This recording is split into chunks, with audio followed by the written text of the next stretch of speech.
Hi hello welcome back. ഒരു അടിപൊളി evening സ്നാക്കിൻ്റെ recipe കണ്ടാലോ. ഏകദേശം ഒരു പപ്സിൻ്റെയൊക്കെ രുചിയുള്ള, എന്നാൽ അത്ര പണിയൊന്നുമില്ല, എളുപ്പത്തിൽ ഉണ്ടാക്കിയെടുക്കാൻ പറ്റുന്ന നല്ല അടിപൊളി ഒരു ഈവനിങ് സ്നാക്കിൻ്റെ റെസിപ്പിയാണേ.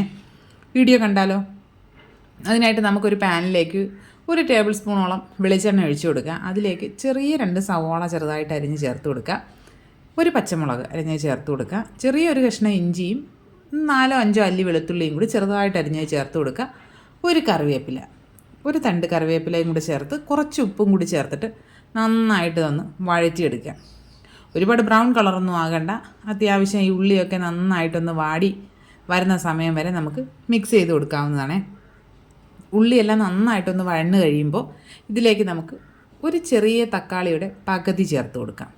ഞാനിപ്പോൾ കുരുവൊക്കെ കളഞ്ഞിട്ടുണ്ട് കേട്ടോ. അതുകൂടി ചേർത്തിട്ട് നന്നായിട്ടൊന്നുകൂടെ മിക്സ് ചെയ്തതിന് ശേഷം നമുക്കിതിനെ ഒന്ന് അടച്ച് വയ്ക്കാം. ഈ തക്കാളി ഒന്ന് നന്നായിട്ട് സോഫ്റ്റായിട്ട് വരട്ടെ. ഇടയ്ക്കൊന്ന് തുറന്ന് ഇളക്കി കൊടുക്കണം കേട്ടോ, ഇല്ലെങ്കിൽ അടിക്ക് പിടിച്ച് പോകുന്നെങ്കിലോ.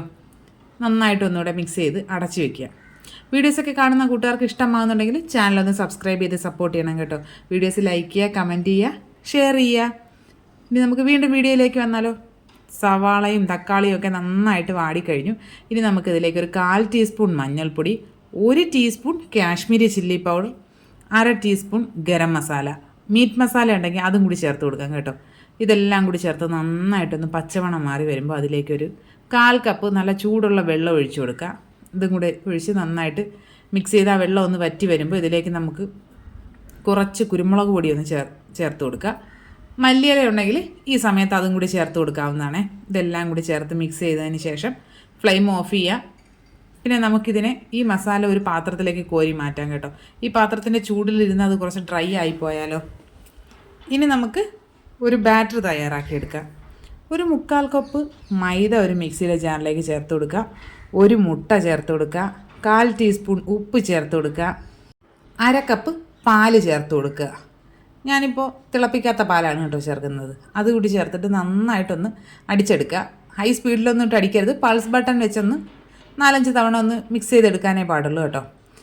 ഇപ്പോൾ നമ്മുടെ ബാറ്റർ അല്പം തിക്കാണ്. നമുക്കിനി ഇതിലേക്ക് ഒരു 1/4 കപ്പ് പാലും കൂടി ചേർത്തിട്ട് ഒന്നുകൂടി ഒന്ന് മിക്സ് ചെയ്ത് കൊണ്ടുവരാം. ഇപ്പോൾ നമ്മുടെ ബാറ്റർ ഇവിടെ റെഡി ആയിട്ടുണ്ടേ. ഇനി ഇതിലേക്കൊരു 2 പിഞ്ച് മഞ്ഞൾപ്പൊടി ചേർത്ത് കൊടുക്കണം കേട്ടോ. നമ്മൾ ഈ ബാറ്റർ മിക്സിയിലിടുമ്പോൾ തന്നെ അതിലേക്ക് മഞ്ഞൾപ്പൊടി ചേർക്കുന്നതായിരിക്കും നല്ലത്. നമ്മളിങ്ങനെ ചേർക്കുമ്പോൾ മിക്സായി വരാൻ അല്പം പാടാണ്. ഇനി ഒരു പാൻ അടുപ്പിലേക്ക് വെച്ച് കൊടുക്കാം. ചെറുതായിട്ടൊന്ന് ചൂടായി വരുമ്പോൾ അതിലേക്ക് ഒരു തവി മാവ് ഒഴിച്ചു കൊടുത്ത് നന്നായിട്ടൊന്ന് ചുറ്റിച്ചെടുക്കുക. പാത്രം ഒരുപാട് ചൂടായി പോകാതെ നോക്കുക. എപ്പോഴും ഫ്ലെയിം ലോയിലായിരിക്കാൻ ശ്രദ്ധിക്കുക. ഒരു സൈഡ് കുക്കായി കഴിയുമ്പോൾ നമുക്കിതിനെ മാറ്റി വയ്ക്കാവുന്നതാണ്.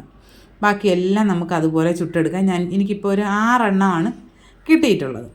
ഇനി നമുക്കിതിനെ സെറ്റ് ചെയ്ത് തുടങ്ങിയാലോ. നമ്മുടെ കുക്കാവാത്ത ഭാഗം ഉണ്ടല്ലോ, ആ ഭാഗം താഴ്ഭാഗത്ത് വരുന്ന രീതിയിൽ വെച്ച് കൊടുക്കുക. വെച്ച് കൊടുത്തിട്ട് അതിൻ്റെ മുകളിൽ 1 ടീസ്പൂൺ മസാല വെച്ച് കൊടുക്കുക. അതിന് മുകളിലായിട്ട് പകുതി മുറിച്ച ഒരു മുട്ട വെച്ച് കൊടുക്കുക. മുകളിൽ കുറച്ച് മസാലയൊന്ന് വെച്ച് കൊടുത്തതിന് ശേഷം ഇതിൽ കാണുന്നത് പോലെ നമുക്കതിനെ ഒന്ന് മടക്കിയെടുക്കാവുന്നതാണ്. ഇതിപ്പോൾ ഒട്ടിക്കേണ്ട കാര്യമൊന്നുമില്ല കേട്ടോ. ഇതിങ്ങനെ തന്നെ അങ്ങ് റെഡിയായി ഇരുന്നോളും. ഇനി നമുക്ക് എല്ലാം ഇതുപോലെ മടക്കിയെടുക്കാവുന്നതാണേ. ഇനി എന്താണ് വേണ്ടത്? നമ്മൾ നേരത്തെ എടുത്ത അതേ പാൻ തന്നെയാണ് ഞാൻ ഇപ്പോഴും അടുപ്പിലേക്ക് വെച്ചിരിക്കുന്നത്. നമ്മൾ വളരെ കുറച്ച് പാത്രങ്ങൾ കഴുകുന്നതാണല്ലോ നല്ലതല്ലേ.